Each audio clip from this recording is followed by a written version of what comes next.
तो नमस्ते, मैं डॉक्टर मैं चौधरी और आज की इस वीडियो में हम आपको जानकारी देने वाले हैं क्रॉनिक किडनी या फिर ये बात करें क्रॉनिक रीनल डिजीज के बारे में।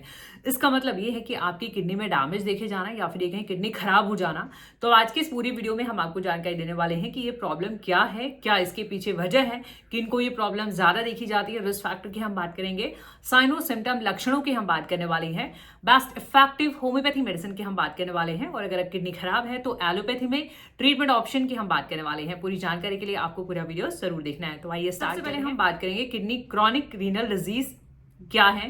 देखिएगा, क्रॉनिक का मतलब यहाँ पे है लंबे टाइम से। किडनी डिजीज जो है इट टेक्स टाइम, है ना, कि विद टाइम धीरे धीरे ये किडनी डैमेज होता है, इसलिए इसको क्रॉनिक किडनी डिजीज कहा जाता है। और किडनी डैमेज का मतलब यहाँ पे है कि किडनी के जो फंक्शंस होते हैं वो अफेक्ट होते हैं, यानी किडनी अपना काम प्रॉपर्ली नहीं कर पाती है। ऐसे केसेस में हम इसको क्रॉनिक किडनी डिजीज कहते हैं। अब हम फंक्शन ही डिस्कस कर लेते हैं कि किडनी के क्या काम होते हैं, क्या इंपॉर्टेंट फंक्शंस हैं। इंपॉर्टेंट जो किडनी का फंक्शन है वो यही है, को प्यूरिफाई करते हैं। एक तरह से हम ये कह सकते हैं प्यूरिफिकेशन का काम है किडनी का। डिटॉक्स भी हम इसे कह सकते हैं। जितने भी वेस्ट मटेरियल होते हैं उनको आउट करना। फिर हम बात करना चाहेंगे इलेक्ट्रोलाइट को बैलेंस करके रखना और एक हार्मोन जिसको हम कहते हैं जो कि आपके हाई ब्लड प्रेशर को कंट्रोल करके रखता है, उसका फॉर्मेशन करना और आपकी बोन मसल्स को कहीं ना कहीं स्ट्रॉन्ग करना। और फिर बात करना चाहेंगे हम यहाँ पे आरबीसी का फॉर्मेशन देखे जाते हैं। अब क्योंकि किडनी डैमेज है तो वेस्ट मटेरियल को निकालने में प्रॉब्लम हो सकती है, इलेक्ट्रोलाइट बैलेंस करने में प्रॉब्लम हो सकती है, जो कि हम लेटर ऑन डिस्कस करेंगे। इसके पीछे क्या कॉजेज हैं, किन को ये प्रॉब्लम ज्यादा देखी जाती है, क्या कारण है, क्या रिस्क फैक्टर्स हैं। देखिए, कारणों की अगर हम बात करना चाहेंगे तो जो कॉमनेस्ट देखा जाता है, सबसे ज्यादा जो कॉमन वजह है जिससे आपकी किडनी खराब होती है वो आपका हाई ब्लड शुगर है और हाई ब्लड प्रेशर है। यानी अगर आपका ब्लड का शुगर लेवल बढ़ा हुआ है और साथ में आपका बीपी भी हाई रहता है तो ये सबसे कॉमनेस्ट कॉज है जो आपकी किडनी डैमेज करते हैं। आगे कुछ किडनी की ही डिजीज है, जैसे हम बात करें यहाँ पे पाइलोनेफ्राइटिस जिसमें किडनी इन्फेक्शन देखे जाते हैं, या फिर हम बात करना चाहेंगे नेफ्रोटिक सिंड्रोम जिसमें कलेक्शन ऑफ सिम्टम्स होते हैं। यानी बहुत सारे सिम्टम्स आएंगे। किडनी की ही एक प्रॉब्लम है जिसमें बॉडी में स्वेलिंग देखी जाएगी, यूरिन फॉर्मिंग फ्रॉदी रहेगा, प्रोटीन यूरिया रहेगा। फिर हम बात करना चाहेंगे यहाँ पे ग्लोमेरुलर नेफ्राइटिस। ग्लोमेरुलाई यूनिट्स रहती है एक तरह से जो कि किडनी फिल्ट्रेशन की, जिनको हम यूनिट्स कहते हैं, अगर उनमें ही प्रॉब्लम हो जाए तो फिल्ट्रेशन में दिक्कत आएगी, जिसको हम ग्लोमेरुलो नेफ्राइटिस कहते हैं। तो ये भी एक बात करना चाहेंगे यहाँ पे ऑब्स्ट्रक्टिव डिजीज। ऑब्स्ट्रक्टिव का मतलब है जो आपका एक यूरिनरी पैसेज या ट्रैक्ट है उसमें ब्लॉकेज हो जाना। वो आपको स्टोन की वजह से हो सकता है, वो आपको ट्यूमर और कैंसर की वजह से भी हो सकता है, तो ये देखे जाना। एक और कंडीशन आता है वेसिको यूरेट्रल रिफ्लैक्स। इसमें ये होता है कि आपका यूरिन नीचे यूरेटर्स में आने के बजाय वापस बैक फ्लो कर जाता है टुवर्ड्स किडनी, तो ये भी एक प्रॉब्लम बन जाती है। एक होता है पीकेडी, पॉलीसिस्टिक किडनी डिजीज, जिसमें आपकी किडनी में सिस्ट बन जाती है, पानी की भरी हुई छोटी छोटी सिस्ट बन जाती हैं, जो भी एक वजह बन जाती है कि आपकी किडनी डैमेज हो। कुछ इम्यून डिसऑर्डर्स होते हैं जिसमें हम साइकोडोसिस की बात करें या फिर ल्यूपस की बात करें। साइन और सिम्टम की कि क्या लक्षण हो सकते हैं अगर आपकी किडनी में प्रॉब्लम है। कि कई बार ये एसिम्टोमेटिक होता है, यानी सिम्टम्स आते ही नहीं है, क्योंकि किडनी ट्राई करती है जैसे फिल्ट्रेशन के लिए और बहुत टाइम लग जाता है कि आपकी बॉडी में वेस्ट मटेरियल इकट्ठे हों और वो कोई सिम्टम कॉज कर सके, तो इसमें बहुत टाइम लग जाता है, टेक ईयर्स। तो आपको कई बार नहीं पता लग पाता है, ये एसिम्टोमेटिक भी हो जाता है।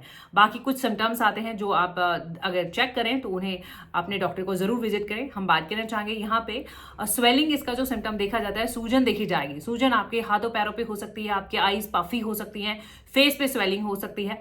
और अगर हम बात करना चाहें, आपके यूरिन में चेंजेस देखे जा सकते हैं, फ्रीक्वेंट यूरिनेशन हो सकता है, बार बार यूरिन आना, यूरिन का कलर बदल सकता है, डिस्कलर्ड यूरिन हो सकता है, यूरिन से स्मेल आना, अनयूजुअल कलर हो जाना, फॉर्मी फ्रॉदी यूरिन हो जाना, ब्लड अब भी आ सकता है, अगर हम टायर्डनेस, नोजिया, वॉमिटिंग, ये सिम्टम भी हो। सांस लेने में तकलीफ होना, शॉर्टनेस ऑफ ब्रेथ, का ब्लड प्रेशर हाई हो सकता है। डायग्नोस्टिक क्राइटेरिया कि क्या इसमें जांचें जरूरी होती हैं, क्या टेस्ट करे जाते हैं। सबसे पहले तो आपका एक सिम्टम कलेक्शन यहाँ पे होता है GFR, कि हमने स्टार्टिंग में बात करी थी, यानी आपकी फिल्ट्रेशन रेट चेक करी जाती है। इसमें स्टेजेस के अकॉर्डिंग जो है आपका ट्रीटमेंट प्लान रहता है और ये आपके अलग अलग स्टेजेस के अकॉर्डिंग इसको डिफाइन करा जाता है कि कितना पर मिनट आपका किडनी कितना ml यूरिन जो है आउट करती है। तो इसमें ये चेक करा जाता है, GFR चेक करा जाता है। आपकी किडनी फंक्शन टेस्ट हो सकते हैं जिसमें आपका क्रेटिनिन, यूरिया, एल्बुमिन, ये सब चेक करे जाते हैं। इनके लेवल अगर रेज्ड बढ़े हुए होते हैं तो इसका मतलब कहीं ना कहीं आपकी किडनी प्रॉपरली फंक्शन नहीं कर पा रही है, वो वेस्ट मटेरियल आउट नहीं कर पा रही है, ये चेक करे जाएंगे। इमेजिंग टेस्ट है, बात करें हम अल्ट्रासाउंड की, सीटी स्कैन की, या फिर हम बात करें यहाँ पे एमआरआई की, तो ये इमेजिंग टेस्ट कर लेते हैं किडनी का स्ट्रक्चर और साइज चेक करने के लिए। लेटेस्ट टेस्ट अगर हम बात करें बायोप्सी कर लेते हैं अगर रिक्वायर्ड है, स्पेसिफिक वजह जानने के लिए। यहाँ पे मैनेजमेंट और ट्रीटमेंट पार्ट की देखिए, अगर हम बात करना चाहें मैनेजमेंट की, तो आपको मैनेजमेंट बहुत ही जरूरी है। इसमें आपका लाइफ स्टाइल, लो सॉल्ट डाइट आपको रखनी रहेगी, फिजिकल आपको एक्टिव रहना रहेगा, है ना। आपका हाई क्वालिटी प्रोटीन आप ले सकते हो, बट जो प्रोटीन का इंटेक है वो आपका लिमिट कर दिया जाता है। अल्कोहल आपको अवॉइड करना रहता है, यहाँ पे स्मोकिंग आपको अवॉइड करना रहता है। अगर हम बात करें यहाँ पे आपको अपनी मॉनिटरिंग कराना, किडनी फंक्शन की रेगुलर विजिट करना अपने नेफ्रोलॉजिस्ट से, ये जरूरी हो जाए। ट्रीटमेंट इन एलोपैथी, देखिए एलोपैथी में अगर हम ट्रीटमेंट की बात करें तो क्योंकि आपकी किडनी काम नहीं कर रही है, किडनी फंक्शन जो कि वेस्ट मटेरियल को निकालना है, तो कहीं ना कहीं वो आपके ब्लड में इकट्ठे हैं, कलेक्टेड हैं, एक्यूमुलेटेड हैं, तो उसके लिए या तो डिपेंड ये करेगा कि आपका किस स्टेज में है, स्टेज के अकॉर्डिंग आपका ट्रीटमेंट रहता है। अगर हम बात करें कि ज़्यादा डैमेज है तो उसमें डायलिसिस का ऑप्शन है, और फिर हम बात करेंगे किडनी ट्रांसप्लांट की। यहाँ पे डायलिसिस अगर हम बात करें तो दो तरीके से किया जाता है, एक को हम कहते हैं हीमोडायलिसिस और सेकंड है पेरिटोनियल डायलिसिस। हीमोडायलिसिस की अगर हम बात करें तो इसमें आपका जो है ब्लड है उसको चेंज करा जाता है एक मशीन के थ्रू, और जितने भी वेस्ट मटेरियल हैं ऑब्वियसली वो उसके थ्रू आउट कर दिए जाते हैं। यानी ये प्रोसीजर 3-4 घंटे का हो सकता है और हफ्ते में 3-4 टाइम से हो सकता है। फिर हम बात करना चाहेंगे यहाँ पे पेरिटोनियल डायलिसिस की। पेरिटोनियल डायलिसिस जिसमें एक सॉल्यूशन कहें या फिर कैथेटर कहें जो आपके एब्डोमेन पे ही अटैच कर दिया जाता है, और उसमें जो सॉल्यूशन है वो रिप्लेस करता रहता है आपके जितने भी वेस्ट मटेरियल होते हैं, और उसको सॉल्यूशन को चेंज करा जाता है कि वो वेस्ट मटेरियल को आउट करता रहे, और फ्रेश सॉल्यूशन फिर से डाला जाएगा, वो चेंज करता रहेगा, वेस्ट मटेरियल निकालता रहेगा एब्जॉर्ब करके। ये आप अपने आप भी कर सकते हैं, इसके कुछ एडवांस प्रोसीजर्स भी होते हैं। तो ये डायलिसिस हो गया।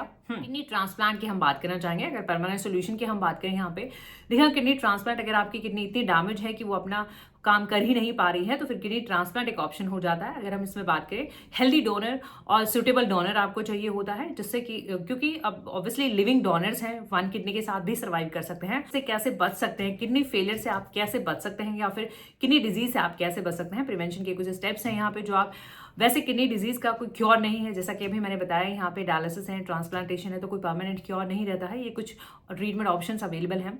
तो बेटर है कि आप इन स्टेप्स को फॉलो करें ताकि किडनी डैमेज का कंडीशन कॉम्प्लिकेशन में आप ना पहुंचे।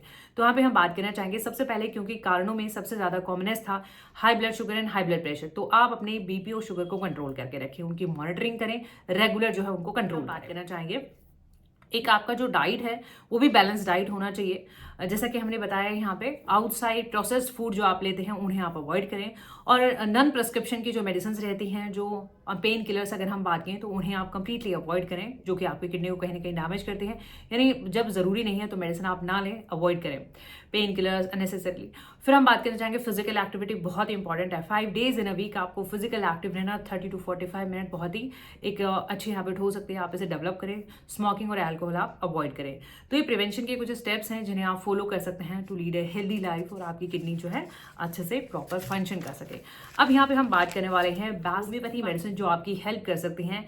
ये इस बात पे भी डिपेंड करेगा कि आप कौन से स्टेज में हैं और एग्जैक्टली आपको क्या प्रॉब्लम है, क्या सिम्टम्स आपको आ रहे हैं।